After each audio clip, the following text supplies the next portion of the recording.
What's up everybody? Today's tool maintenance video is on the Dewalt DCF887 impact driver.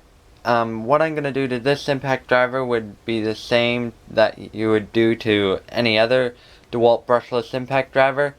I'm also going to do a bit of a teardown, like I'm going to tell you what all the parts inside are. I'm not going to tell you if I think they're good or bad parts because I'll let you do your own research on that. Now I do have two of these impact drivers. I really like them. They're great drivers, and I would buy another one if I needed a third impact driver. But this particular one is hold on. About 3 years. I've had it for three and a half years now. It's done a lot of work. It's done quite a bit of drywalling, so it's full of dust. I do blow it out with the air gun quite often, but for the last 6 months, it has started doing something funny.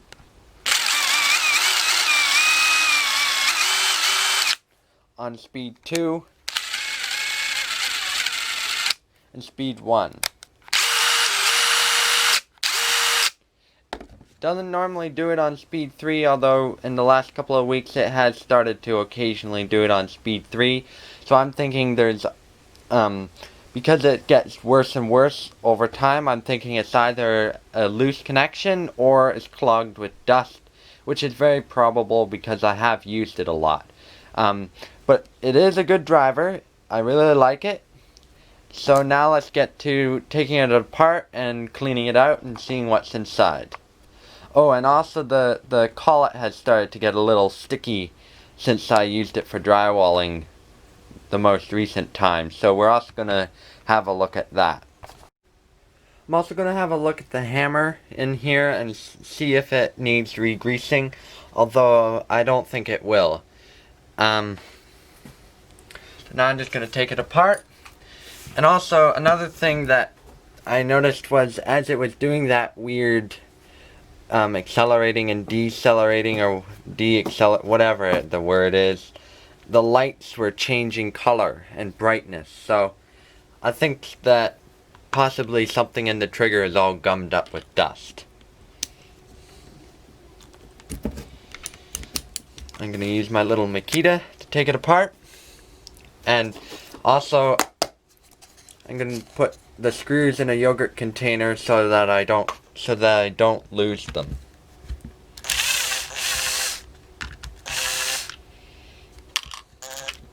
And you must never use your impact driver or your drill or any electric screwdriver to put power tools back together. I'll talk more about that later.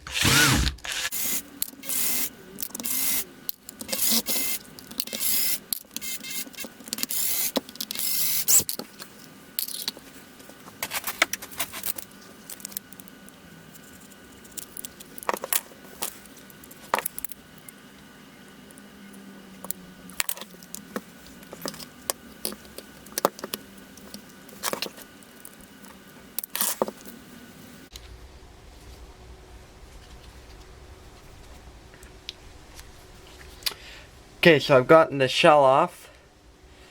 By the way, cutting those 3 stickers is an instant warranty void, but this is a Canadian tool in France, so warranty doesn't matter to me. So the shell is made out of PA6GF30. That's the yellow parts. And then apparently this black stuff is TPE, the same stuff that Makita uses, which is kind of strange because the Dewalt overmolding does not feel the same as the Makita. So that's what it looks like inside. Not quite as dirty as I thought it would be, but still pretty dirty. So I'm just going to pull all the electrical stuff out now, and remember, if you're taking a tool apart and you're concerned as to if you're going to be able to get it back together, just take pictures as you go along. That way you have a picture. And one thing that I've heard is that you are never to put the battery in and run these brushless motors without the second piece of shell on, because they rely on being perfectly in line or something. So I'm not going to put the battery in and run it without the other piece of shell on.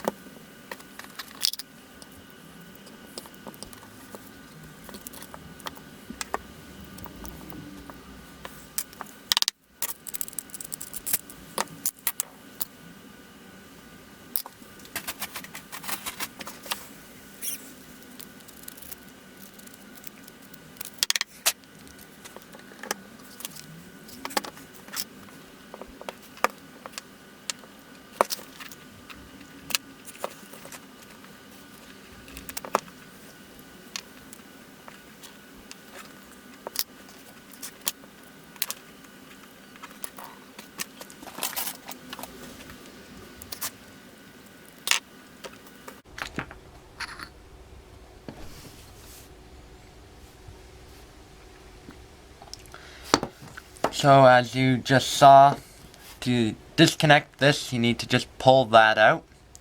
It will only go back in one way, so you don't need to worry about it. So now we've gotten into the hammer and anvil department, and it does look kind of dried up in here, so I think I will re-grease it a bit.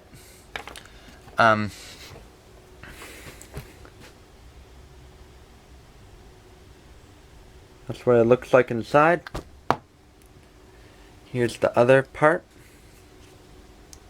Trying not to get covered in grease.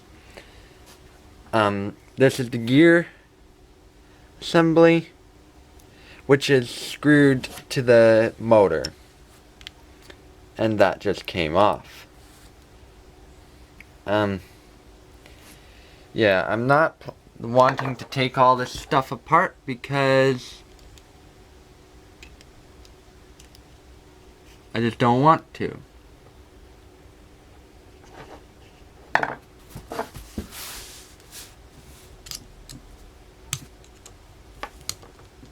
Now that the seal has come off,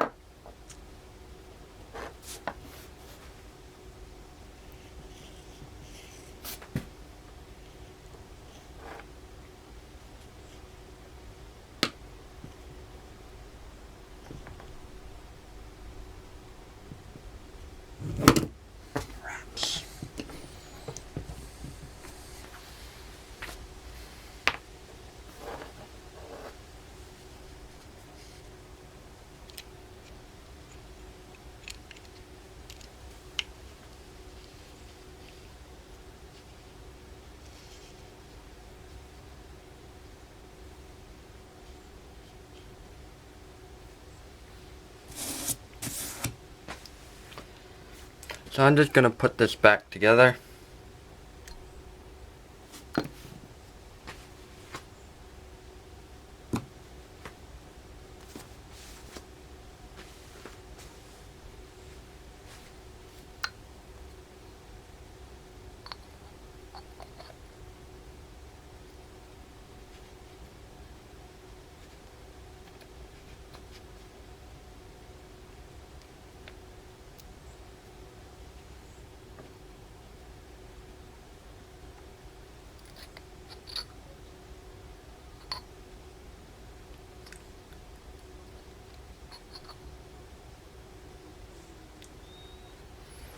So when you're taking this apart, there are these little notches in the front section that you have to line it up with.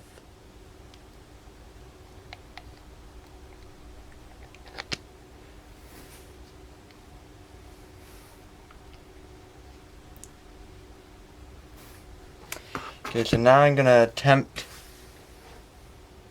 of course there's star-shaped screws. I'm going to attempt to take the motor off.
Okay, so I'm not going to take this apart.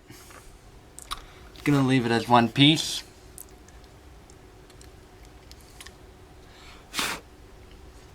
But I am going to clean it out with a brush and maybe some air. I would imagine that if you do pull this motor apart, you should never spin it. You should put it back together the exact way that it came from the factory. In case you're wondering what the motor brand is, I can't tell. I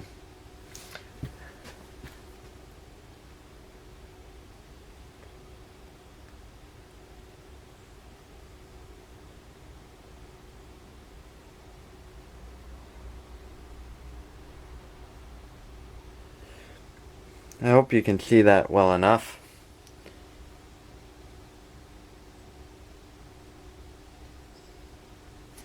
Okay, well, time to fire up the compressor. And I'll get back to you once I clean that motor out. All the electronics are in here. So I can't show you those. The only things that are sticking out are these two things. I think they're called capacitors or something. This is your switch. Then this is your battery connect. And then you have your trigger up here. And then this is your lights. But yeah, I can't really see anything that looks worn out.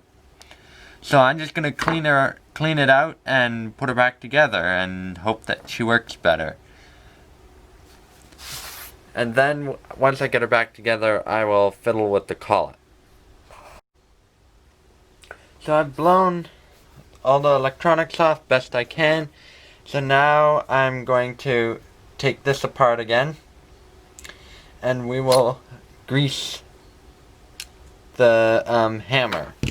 Now you may not want to watch how much grease I put in because I think I put in a bit too much grease when I do this. This is just synthetic grease. I'm assuming it will work.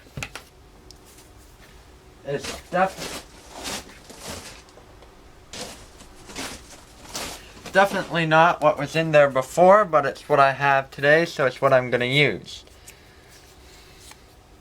And I just use a glue spreading spatula thingamabobber to put the stuff in, and you don't want to get these parts covered in dust. You only want to grease them, because I don't think dust is very good for impact driver mechanisms.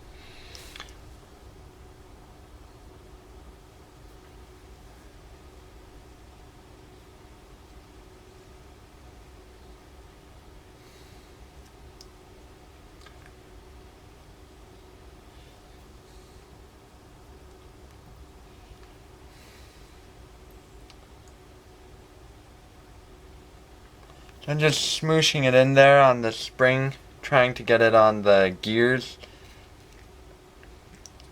And also I think you want to get some on the shaft. Just because this piece of metal is flying up and down that shaft at high speed.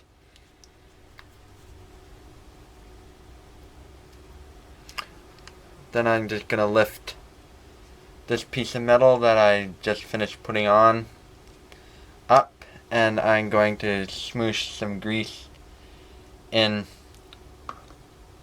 on the gears.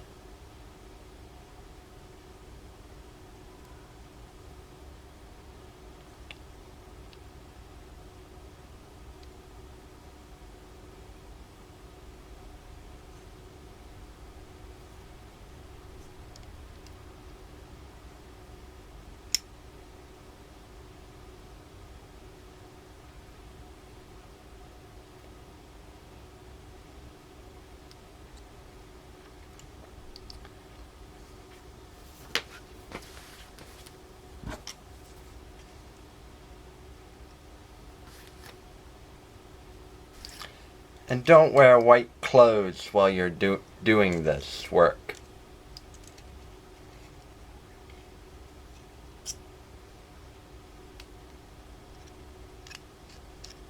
And don't sit on any white couches or white furniture after doing this work, especially if you wipe your greasy fingers on the back of your pants.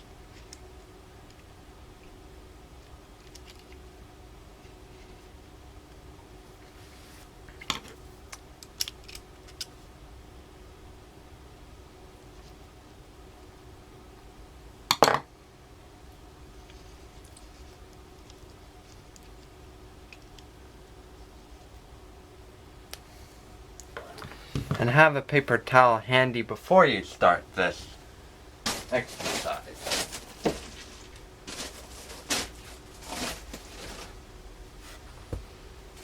Not just for wiping your hands, you see, but also for wiping the seal off.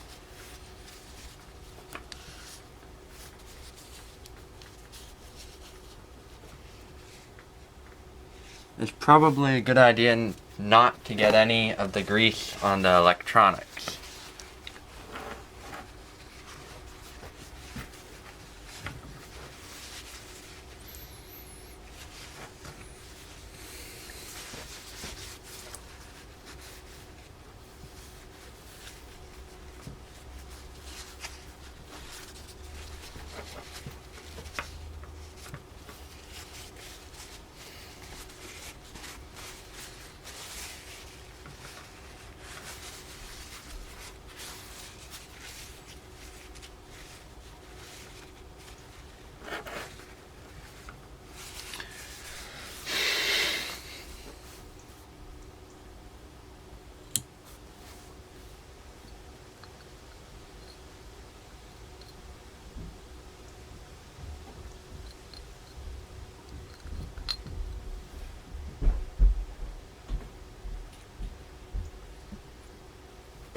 Okay, so everything looks about where it was. I took it apart. Screwdriver's covered in grease now, so I need to clean that before I use it again.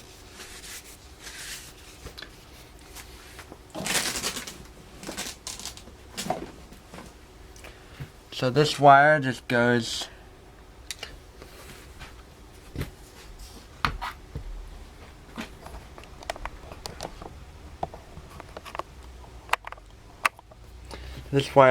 in here.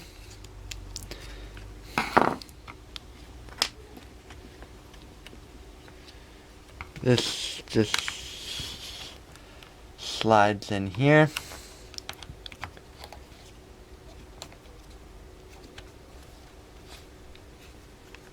I think.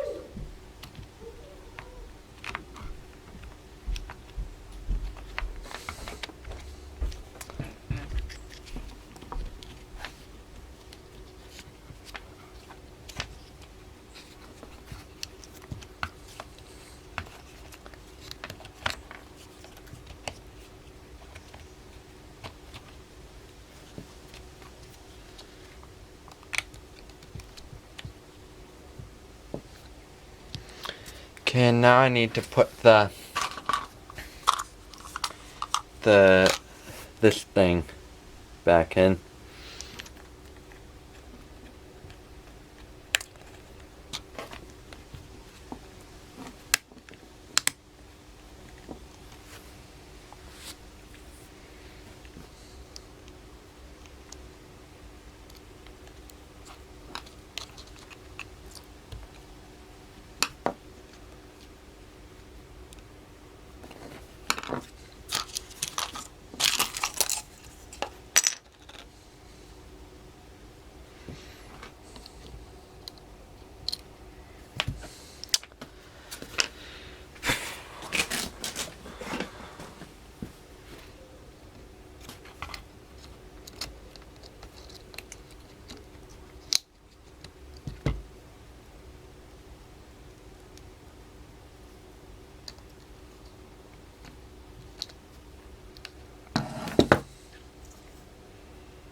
Okay.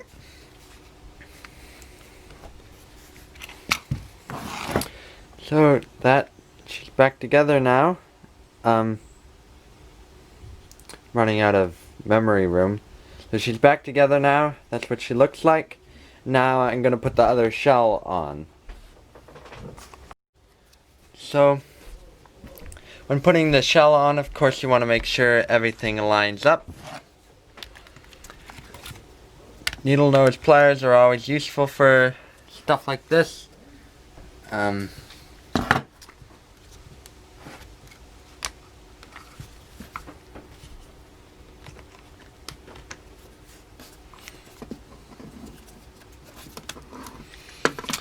sign, in my opinion, the sign of a good tool is when they just slide back together like that, even after you've fiddled around with them.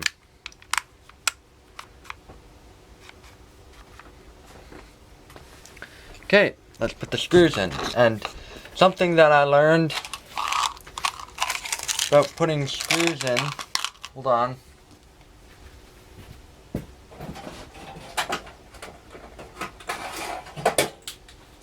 Is you never use power tool to put them back in. You always use a hand screwdriver. Why? So that you don't over tighten them and drive them right through the shell.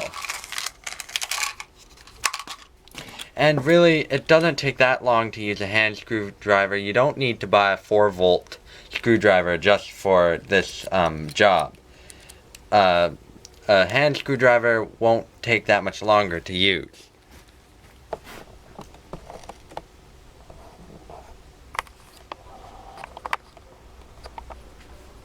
So, something to note though is that you must turn these screws backwards until you hear the click or you feel them descend into the hole, so that you make sure that you find the factory hole. I mean the original hole, rather than re-threading the hole because you didn't bother to do that. By turning it backwards until it descends or you feel it sink, that means you're finding the original hole, and then you can start screwing.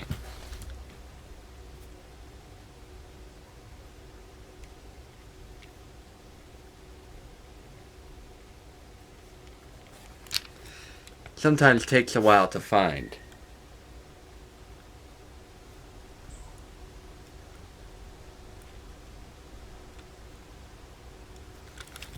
Yeah.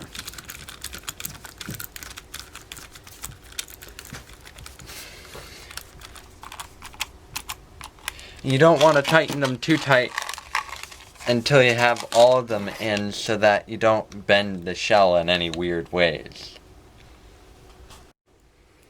Another way you can tell that you found the original hole is because they'll screw in a lot easier. Anyway, moment of truth.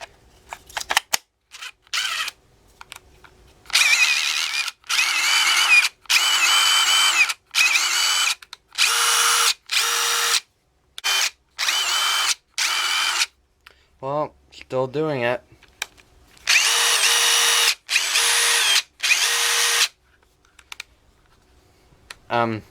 But it does sound better. It sounds cleaner. If anybody knows why it's doing that, could you please let me know down in the comment section? Because I'd really like to fix it, because I don't want to have to buy a new one. Anyway, as for the parts inside, I didn't see any names. They were just all long numbers.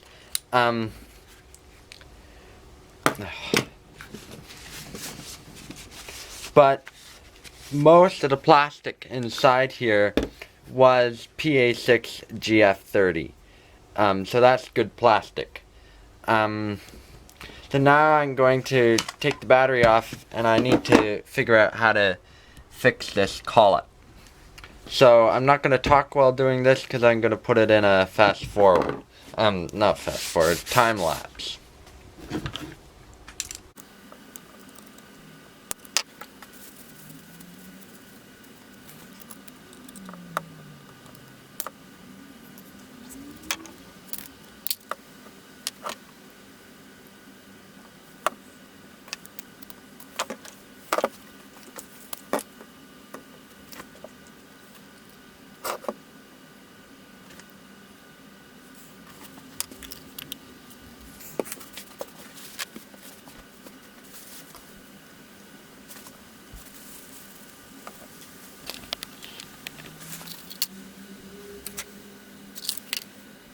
Got it back together.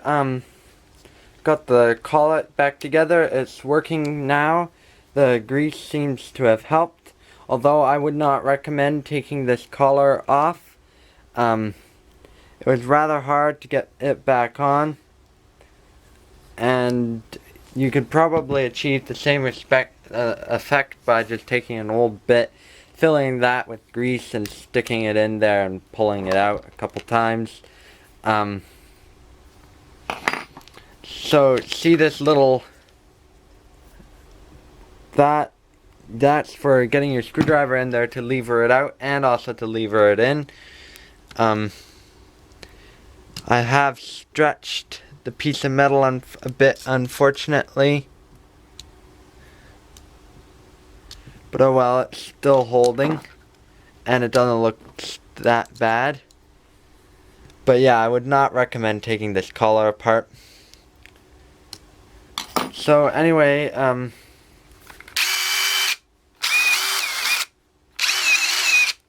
it's still doing it. I don't know why it does that. Please let me know if you know in the comments, because I'll fix it if it's doable. So thank you for watching. Oh, and check out my Patreon and Instagram account. The link's in the description. Thank you for watching, and I will see you next time.